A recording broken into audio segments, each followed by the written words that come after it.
Hello students, जैसा कि आप जानते हैं मेरा नाम शशांक मिश्रा है। मैं एक असिस्टेंट प्रोफेसर हूँ तीर्थंकर महावीर यूनिवर्सिटी में इलेक्ट्रिकल डिपार्टमेंट में, है ना। तो आज का हमारा जो टॉपिक है वो है EMF equation of synchronous generator, और जिसको हम एक अल्टरनेटर या सिंक्रोनस अल्टरनेटर भी बोलते हैं। तो सबसे पहले अगर हमें किसी भी एक सिंक्रोनस जनरेटर या सिंक्रोनस मशीन की अगर हमें ईएमएफ इक्वेशन ड्राइव करनी है तो सबसे पहले हमें ध्यान में रखना चाहिए उसकी वर्किंग क्या होती है। वर्किंग बहुत ही सिंपल है, जैसे कि आप सभी जानते हैं। एक सिंक्रोनस जनरेटर या फिर अल्टरनेटर की अगर हम बात करें तो उसमें एक रोटर होता है, एक जनरेटर होता है, ठीक है। रोटर हमारा जो कि कनेक्टेड होता है एक डीसी सप्लाई से। तो जैसे कि हम जानते हैं, जैसे ही हम रोटर को एक डीसी सप्लाई अप्लाई करते हैं, रोटर हमारा एक्साइट होना शुरू हो जाता है, जिसकी वजह से रोटर हमारा रोटेट होना शुरू हो जाता है। जब रोटर हमारा रोटेट होता है ना, तो इसकी वजह से एक फ्लक्स जनरेट होता है बिटवीन द एयर गैप, है ना। Between the stator and rotor के बीच में जो एयर गैप होता है उसमें हमारा एक फ्लक्स प्रोड्यूस होता है। जब ये हमारा फ्लक्स स्टेटर के कंडक्टर्स को कट करता है तो वहाँ पे हमारा एक ईएमएफ जनरेट होता है, और यही हमारा ईएमएफ जो होता है वो एज ए वोल्टेज हमारा काउंट होता है। इसी को हम एक ईएमएफ इक्वेशन या फिर एक वोल्टेज जनरेटेड बाय या सिंक्रोनस जनरेटर बोलते हैं। तो इक्वेशन को ड्राइव करने के लिए सबसे पहले हम कुछ एजम्पशंस लेते हैं। हमने माना कि फाई, जैसा कि इस पेज में आपको देख रहा होगा, phi is equal to useful flux per pole in weber. Weber यहाँ पे जो है हमारी फ्लक्स की एक यूनिट है। फाई को हमने क्या माना, हमने माना एक यूजफुल फ्लक्स पर पोल। ध्यान रखना ये पर पोल है, ठीक है। नेक्स्ट हम मानते हैं कैपिटल पी, जिसको हम बोलते हैं टोटल नंबर ऑफ पोल्स, कि कितने नंबर ऑफ पोल्स की हमारी मोटर है।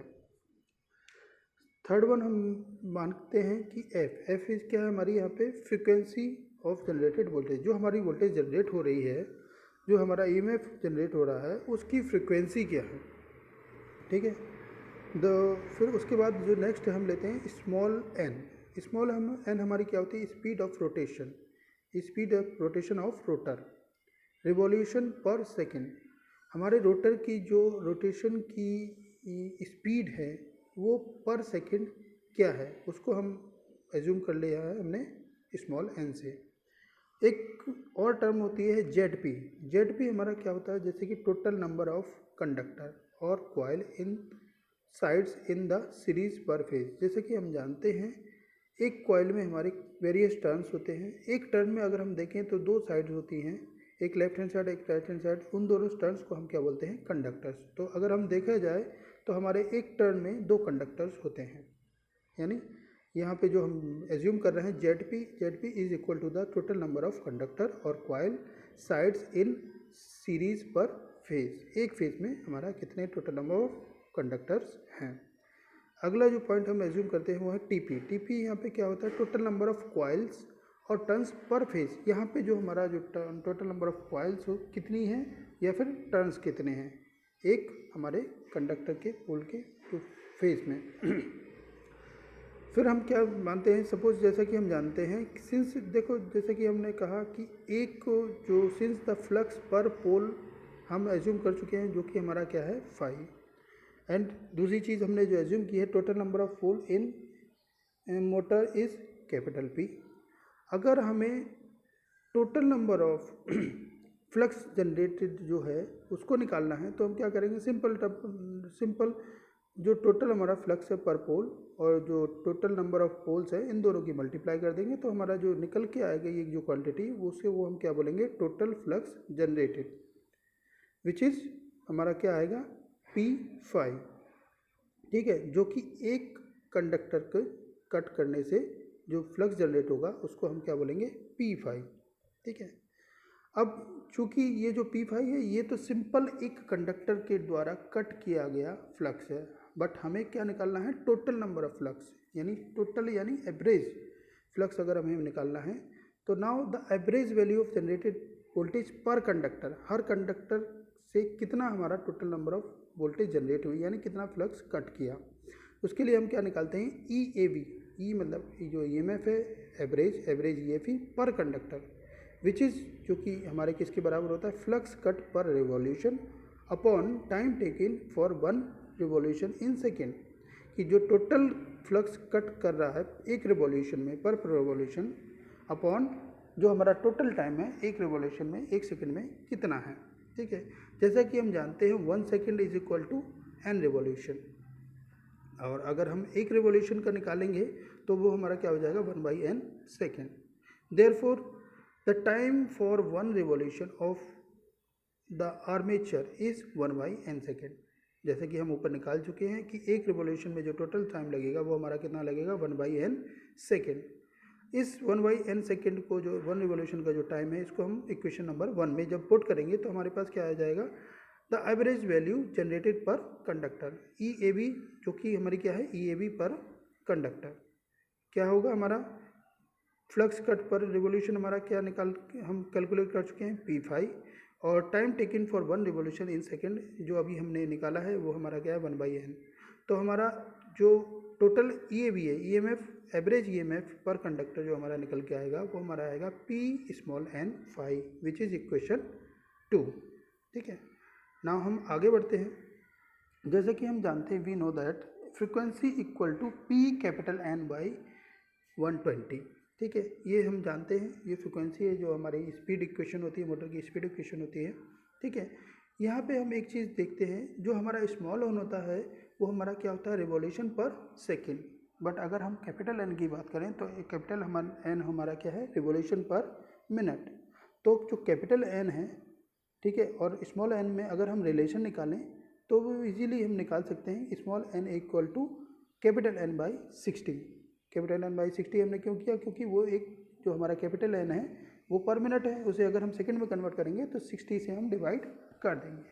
तो इसी तरीके से अगर हम f की इक्वेशन जो f इक्वल टू P(n)/120 है, इसको अगर हम स्मॉल n की फॉर्म में निकालेंगे तो हम simply small n equal to n capital N/60 हम उस वाली इक्वेशन में पुट कर देंगे, जिससे हमारे पास कैलकुलेशन के बाद जो हमारा f फ्रिक्वेंसी आएगी वो आएगी frequency equal to capital P small n/2। इसको इस क्रॉस मल्टीप्लिकेशन कर देंगे तो हमारा क्या आएगा Pn equal to 2f which is equation 3। अब इस इक्वेशन 3 को हम क्या करेंगे इक्वेशन नंबर 2 में पुट कर देंगे। जब हम इस इक्वेशन नंबर 3 को इक्वेशन नंबर 2 में पुट करेंगे तो हमारे पास जो एवरेज EMF पर कंडक्टर है वो हमारे पास क्या आ जाएगा 2f pi which is equation 4। अब यहाँ तक की हमारी जो बात हो रही थी वो एक एवरेज EMF पर कंडक्टर की बात हो रही थी। अगर हम पर फेज़ की बात करें तो जैसे कि हम ऊपर हमने एज्यूम किया था ZP is total number of conductor और कॉइल साइड्स इन सीरीज पर फेज़, वहाँ पे पर फेज़ की बात हो रही है तो हम ZP को पुट करेंगे। क्या करेंगे, सिंस देयर आर ZP जो ZP जो है conductor in series per phase है, ZP क्या है हमारा पर फेज है, अभी तो हम पर कंडक्टर की बात कर रहे थे। तो अगर हम total number of average voltage generated पर फेज निकालेंगे तो क्या करेंगे सिंपली ZP से हम इसको इक्वेशन नंबर 4 को मल्टीप्लाई कर देंगे।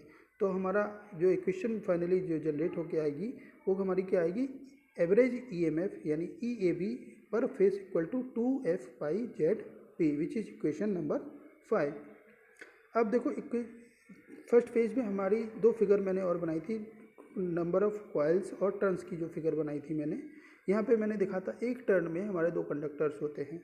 ठीक है, यानी अगर मैं ZP इक्वल टू TP में रिलेशन निकालूँ, TP हमारा क्या टोटल नंबर ऑफ कॉइल्स पर फेज। ठीक है, कि अगर मैं एक क्या कहते हैं कंडक्टर में निकालूँ तो हमारे कितने नंबर ऑफ कॉइल्स निकल आएंगे, तो क्या कहते हैं जो टोटल नंबर ऑफ कॉइल्स निकल आएंगे। तो ZP इक्वल टू हमारा वहाँ से रिलेशन निकला 2 ZP इक्वल टू 2TP। इस इक्वेशन को हम नीचे पुट करेंगे। जैसे कि हम जानते हैं since from figure 2 and 3 we can see that one turn और coil has 2 sides means 2 conductor, यानी एक जो ZP है वो किसके बराबर होगा 2TP के। एंड द एक्सप्रेशन फॉर फिर जब ZP इक्वल टू 2P हम इक्वेशन नंबर 5 में पुट करेंगे तो हमारे पास EAB जो पर फेस है वो हमारी इक्वेशन नई बन के आ जाएगी 2f पाई, ZP की जगह हमने क्या रख दिया 2TP ठीक है। तो फाइनली जो इक्वेशन पर फेज मिलेगी, एवरेज ईएमएफ पर फेज हमारा जो मिलेगा 4f pi TP, which is equation 6।